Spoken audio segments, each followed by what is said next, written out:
안녕하세요. 애니우먼의 해리입니다. 안녕하세요. 버로입니다. 우리 도명이와 자원이의 애니어그램 유형은 과연 몇 번일까요? 네, 도명이는 1번, 자원이는 2번입니다.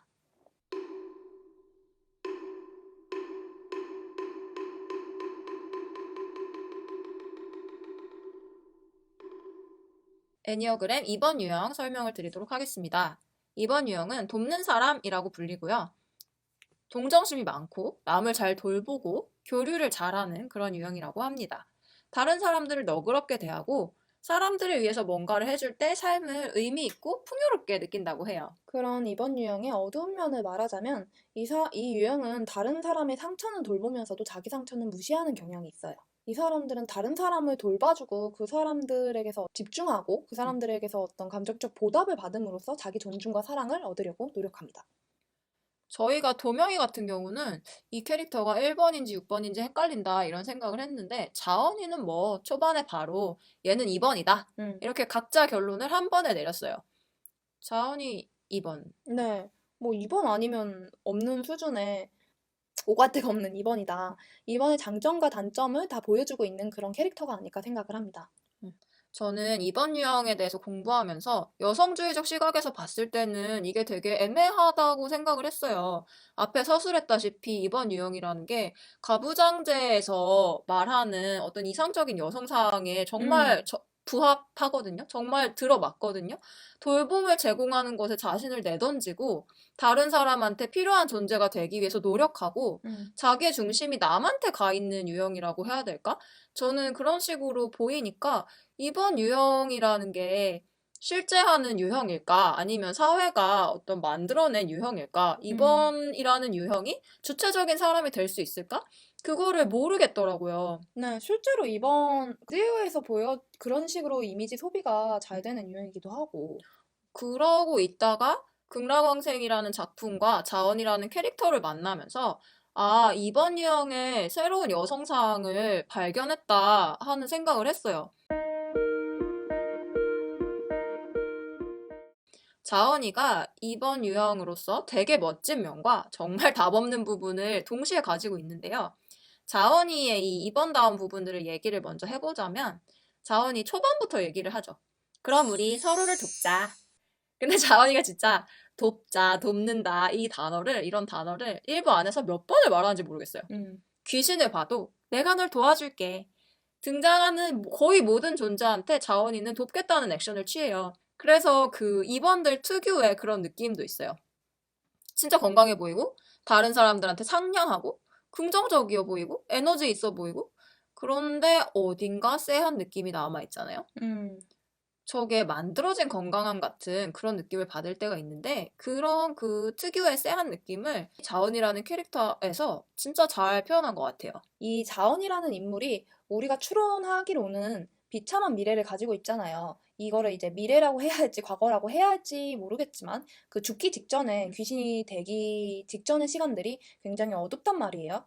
그래서 그런 작중의 고3으로 시작하는 자원이라는 인물이 그런 과거가 있고 그거에 대해서 기억을 못하지만 영향이 있을 텐데도 되게 밝고 선하고 어?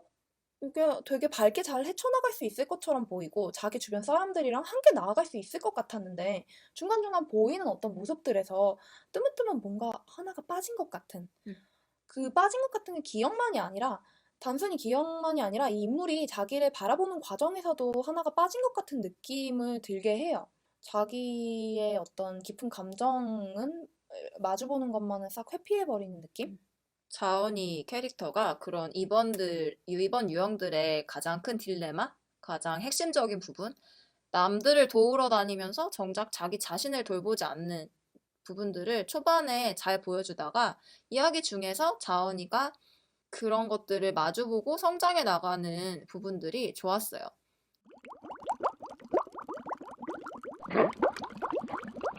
또 이번 유형들이 화를 내거나 이런 것도 잘 못하는데 만화를 보다 보면 자원이가 배신을 당하게 됐을 때 울어요. 상대방이 당황을 하니까 자기는 화가 나도 눈물이 난다고 말하면서 눈을 확 툭 치켜뜨는데 그때 좀 각성하는 느낌도 있고 그렇게 자기가 잘 못하고 자기한테 빠져있는 부분들을 채우는 모습을 보여줘요, 자원이가. 그쵸. 이번은 다른 사람들한테 화를 내기 쉽지 않아 하는 유형 중에 하나죠. 이렇게 다른 사람들한테 자기 에너지를 쏟고 애정을 쏟는 사람이면 당연히 다른 사람들한테 미움받는 걸 두려워할 수밖에 없단 말이에요. 이번은 물론 자기 그런 애정이 보답받지 못했을 때 분노하는 포인트가 있긴 하지만 그 작중에서도 도명이와 둘의 관계에서 초반에 서로 교류에 어려움을 느끼는 부분들이 있는데 도명이 같은 경우는 1번이잖아요. 자원이가 자기가 보기에 좀 불안해 보이고 말하지 않는 부분들이 있다는 거를 예감을 하는데 못 물어보죠. 근데 이걸 못 물어보는 이유가 본인이 직접 말하지만 나한테 말해줄 것 같지가 음. 않다. 내가 의지할 만한 사람이 아니어서 이렇게 생각을 해요. 자기가 완벽하지가 않아서, 네. 자기가 충분하지가 않아서. 네. 자기가 이 사람을 이끌고 가고 책임지는 입장인데 내가 그 역할을 확실히 수행하고 있지 못하기 때문에 뭐 친구로서를 붙여도 마찬가지죠. 네, 그런 식으로 자기 역할에 대한 책임감을 이유로 자원이한테 결국은 묻지를 못하는데 반면에 자원이 같은 경우는 불안하고 외롭고 이런 상황에 대해서 이해할 수 있는 사람이 도명이밖에 없는데 이게 연락을 하려고 하다가 못하죠. 자원이는 못하는 이유가 도명이가 화낼 것 같고 뭐라고 할 것 같아서 음. 이렇게 생각을 한단 말이에요. 근데 그런 이번이 다른 사람이 자기한테 향하는 부정적인 감정에 굉장히 예민하고 무서워하고 그랬었는데 아까 말한 것처럼 그런 식으로 제대로 화를 낸단 말이에요. 단호하게. 그 장면에서 카타르시스가 느껴져요. 근데 이번이 원래 화를 잘 안 내는데 갑자기 화를 내는 게 신빙성이 느껴지는 게 아니라 어떤 느낌이었냐면 분노함으로써 자기 자신을 제대로 마주보고 자기 감정을 드러내는 순간이었다고 생각을 하거든요. 그때부터. 그 전까지는 자기 얘기를 다른 사람한테 털어놓을 때도 상대방이 듣기 좋은 식으로 그루밍을 해서 얘기를 했어요, 항상. 듣고 싶어 하는 부분을 맞춰서 얘기를 하고. 저도 그 자원이가 화를 내는 장면이 되게 좋았던 게 그 장면에서 자원이가 갑자기 버럭버럭 자랑을 하는 사람이 되는 게 아니고 어쩔 수 없이 눈물을 흘리면서 자기가 울고 싶어서 우는 게 아니고요. 눈물이 흐르는 상태가 돼요. 자기가 화라는 감정을 잘 못 다루니까. 음. 일단 북받쳐서 눈물부터 먼저 나오는데 어떻게 이어서 화를 마저 내는 그런 느낌이죠. 그리고 나서 또 금방 상대방을 가여이 여기면서 에휴 어떡하겠냐 이러면서 받아주는 너그러운 모습을 보여주는데 이런 것도 굉장히 입체적이라고 생각했어요. 자은이가 저는 되게 화를 잘 냈다고 생각을 한 게 악을 쓴다던가 막 그렇게 막 소리를 지른다던가 이게 아니라 되게 자기 감정에 대해서 잘 설명을 하거든요. 당신이 이런 식으로 행동을 하는데 내가 당신이랑 왜 관계를 맺어야 하냐 이런 식의 태도를 갖춘단 말이에요. 그게 되게 좋았어요. 어떤 관계의 중심을 상대방이 아닌 자기로 뒀다는 느낌. 그게 주체성이 돋보이는 장면이었어서 가히 자은이의 명장면이 아닐까. 그런 이번 유형 여성상에 대해서 제가 가지고 있던 편견을 자언이라는 캐릭터와 극락왕생이라는 작품이 깨부숴줬어요. 아, 이번 유형이라는 게 그렇게 남을 돕고자 하는 여성상이라는 게 꼭 가부장제에서 항상 소비하고 항상 전시하는 그런 이상적인 어머니상. 여성은 돌봄. 나는 도와주면서 행복해. 이런 게 아니고 우리는 혼자서는 할 수 없는 게 사실 더 많잖아요. 같이 해나가면 할 수 있는 게 더 많아지고, 그렇게 서로 연대해야 되는 지점들을 하자고 말할 수 있는 사람. 자기 자신의 한계도 마주보고 나가는 그런 씩씩한, 건강한 이번 유형의 여성 캐릭터를 만나서 좋았어요. 이번들이 자기에 대해서는 생각하지 않으려고 하는 회피 유형이란 말이에요. 감정 유형 중에 에너지가 바깥으로 향하는 유형이죠. 남을 굉장히 생각하는 것 같지만 사실 본인의 문제에서 도망치기 위해 다른 사람에게 집중하는 거예요. 그래서 이 자원이라는 인물이 다시 살아남으로써 19살로 돌아가잖아요. 근데 자기 과거를 어쩔 수 없이 마주하게 되는데 자기를 회피하려는 유형인데 과거로 돌아왔다는 것 자체가 되게 재밌는 요소가 되는 것 같습니다. 감정 유형들은 네. 과거에 더 중심을 두는 타입의 사람이 과거로 돌아오는 거니까 다른 본능이나 이성형들이 과거로 돌아오는 것보다 그 과거로 돌아온다는 것이 의미하는 것 자체가 네. 좀 더 비중이 큰 것 같아요. 네, 음. 그쵸. 제가 자원이로서 무엇이 문제였는지 해답을 찾지 못한 채 그냥 그 시간이 훅 지나가는데 그 순간들을 다시 마주하게 되는 그런 부분들이 궁극적으로 어떤 굉장히 건강한 방향으로 가겠구나 하는 예감을 할 수 있죠. 네. 그리고 도명이에 대해서는 극락왕생의 도명이를 보면서 이 친구는 좀 어린 시절을 잃어버린 친구 같다. 너무 일찍 빨리 어른이 되려고, 빨리 완벽해지려고 어린 시절을 잃어버린 사람 같다는 느낌을 되게 많이 받았어요. 그게 애니어그램 책에서 나오는 1번 유형의 어린 시절이랑도 일맥상통하네요.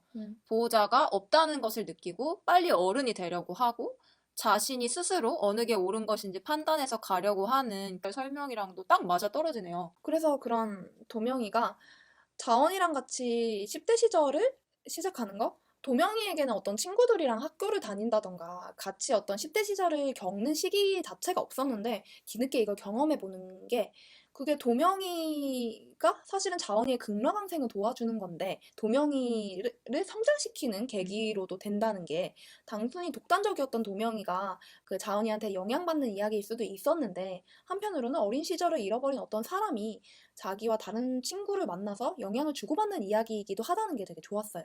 음, 그러니까 10대 시절을 되돌려 받은 사람은 자원이만이 아니라 도명이도 10대라는 시기를 한 번 더 살 수 있는 네. 기회를 받은 셈이네요, 똑같이.